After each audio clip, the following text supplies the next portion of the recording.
కాంగ్రెస్ సర్కార్ వచ్చినాక CM sir మాట్లాడింది 2-3 మాటలనే. ప్రమాణ స్వీకారం చేసినాడు, ప్రగతి భవన్ ముండ్ల కంచెలు వీకేస్తున్నాం, ఇక ప్రజాభవన్ అయింది అన్నాడు. అటెన్క అసెంబ్లీల అప్పుల మీద, పాత గవర్నమెంట్ తప్పుల మీద గట్టిగానే మాట్లాడిండు. ఇక సచివాలయంలో 6 గ్యారంటీల పోస్టర్ రిలీజ్ చేసినాడు. ల్యాండ్ క్రూజర్లు, లంకె బిందెలు, అప్పుల కుప్పలు అన్నాడు. ఇక ఇప్పుడు బయట దేశంలో స్పీచ్ ఇస్తే తెలంగాణలో మాటల తూటలు వేలవట్టే. సీఎం సార్ వచ్చిందని లండన్ లో ఉన్న మనోళ్ళు మీటింగ్ పెడితే సీదా కారులకు సూటి పెట్టిండు.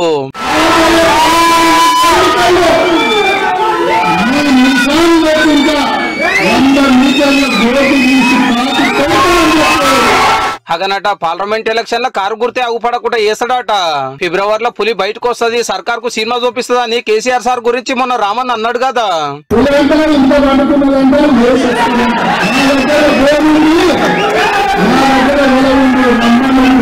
పులి బయటికి రాగానే పట్టేస్తానికి బోను వల్ల తయారుగున్నదట రేవంత్ రెడ్డి సార్ కాడ.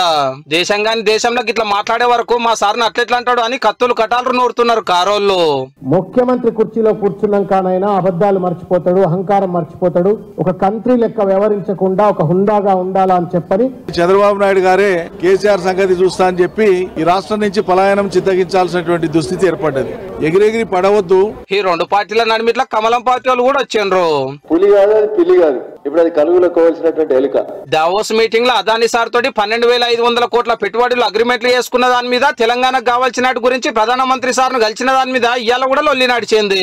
నరేంద్ర మోడీ సాబ్ కా తోఫా రేవంత్ రెడ్డికి ఇచ్చిను. ఈ అక్రమ సంబంధం ఏంది? సాక్షాత్తు ప్రధానమంత్రి హైదరాబాద్ కు వస్తే మీరు ముఖం చాటేసిన బాపత్ గారు, ఎంత చిన్న మనసు మీది. రైతు బంద్ ఏమాయే, రుణమా పెట్టువాయే, కొత్త పింఛన్లు ఎప్పుడు అని బీఆర్ఎస్ లీడర్లు దినం అడుగుతుండే వరకు మంత్రి సీతక్క గిట్లా అన్నది. ఎట్లా అంతా ఖాళీ చేసి ఇచ్చారు, ఏమి లేదు, జీతాలు కూడా ఇచ్చుకునే పరిస్థితులు అయినా కూడా ఒక్కొక్కటి సేకరించుకుంటూ